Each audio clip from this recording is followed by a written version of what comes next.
సదాశివపేట మున్సిపాలిటీకి 2024-25 సంవత్సరానికి సంబంధించి బడ్జెట్ 13,49,61,000కు కౌన్సిల్ ఏకగ్రీవంగా ఆమోదం తెలిపింది. ఈ మేరకు గురువారం సదాశివపేట మున్సిపల్ కార్యాలయంలో చైర్పర్సన్ అపర్ణ పాటిల్ అధ్యక్షతన మున్సిపల్ కార్యాలయంలో బడ్జెట్ సమావేశం నిర్వహించారు. ఈ సమావేశానికి అడిషనల్ కలెక్టర్ చంద్రశేఖర్ హాజరయ్యారు. మున్సిపల్ కౌన్సిల్ రూపొందించిన బడ్జెట్లో ప్రారంభ నిల్వ, ప్రభుత్వ గ్రాంట్లతో కలుపుకొని బడ్జెట్ను అంచనా వేయడం జరిగింది. ఈ కార్యక్రమంలో municipal vice chairman Chintagopal, municipal commissioner Uma, municipal కౌన్సిలర్లు, కోఆప్షన్ సభ్యులు, మున్సిపల్ అధికారులు, సిబ్బంది తదితరులు పాల్గొన్నారు.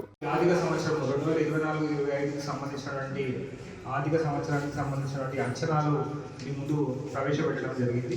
సో దీనికి సంబంధించినటువంటి ప్రతి ఒక్క కాంపోనెంట్కి సంబంధించినటువంటి వివరాలు ఫస్ట్ అబ్స్ట్రాక్ట్ రూపంలో మీ ముందు ఉంచాము. దీని వివరాలు తర్వాతి పేజ్ నెంబర్ 5 నుంచి మీకు ఉంచబడింది. కాబట్టి అది ఒకసారి మీరందరూ కూడా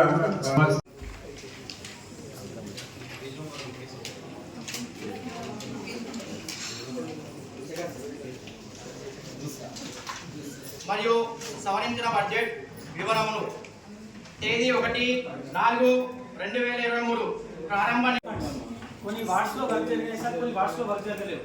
ఇప్పుడు ఆ కాంట్రాక్టర్స్ ఏమో ఏదో సార్ దాని గురించి మాకు పర్సనల్లీ సదాశివపేట మున్సిపల్ నుంచి రిక్వెస్ట్ చేసేది ఏంటంటే వేరే వార్డులో వర్క్లు జరిగినాయి, మా వార్డులో స్పెషల్లీ పట్టణ ప్రగతి మన SDF ఫండ్స్ అవి ఆగినాయి సార్. దాని గురించి కొంచెం మాకు డిస్కషన్ చేస్తే బాగుంటుంది సార్.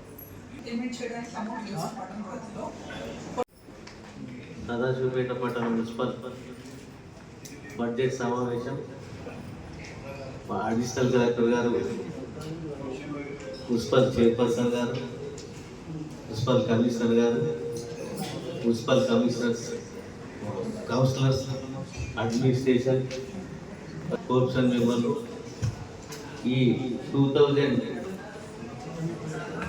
వరకు మనం మరిన్ని అప్డేట్స్ కోసం మా ఛానల్ని సబ్స్క్రైబ్ చేయండి.